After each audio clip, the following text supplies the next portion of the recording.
We live in a divided world, and one of equally divided justice. We have a young man whose opportunities in life are dictated by the color of his skin and not the measure of his will to succeed. Bigger Thomas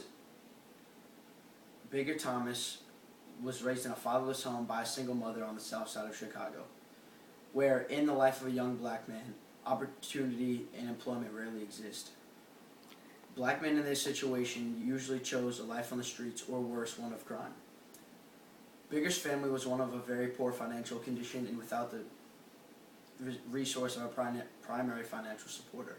They relied on government support, and when it was running short, an opportunity presented itself with the job of the Daltons. Bigger knew that this would give him hopes to give himself a better life and provide for his family and give his family a better life as well. He knew that his family was suffering and wanted to help them out.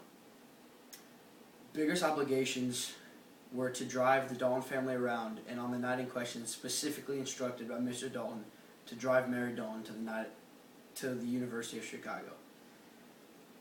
Mary instructed Bigger that these plans and orders by Mr. Dalton were not going to ensue, and also told him that he was going to pick up Jana Alone, her boyfriend.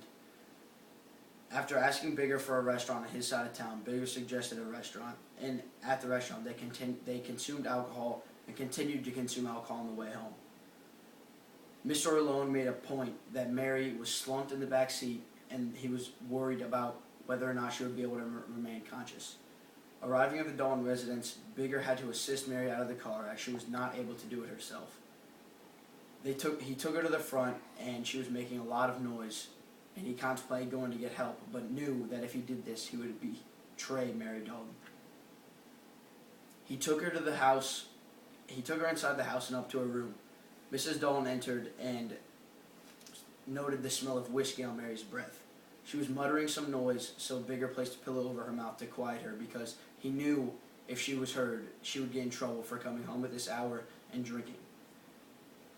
This night of excessive alcohol consumption by Mary Dalton, for a woman of her small-framed body, led to a form of alcohol poisoning and damaged the normal bodily functions that help her operate normally.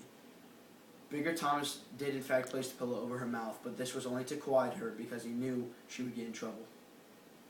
Mary Dalton's history of misbehavior and disobedience ran a course of action on the events of the night and ultimately led to her death.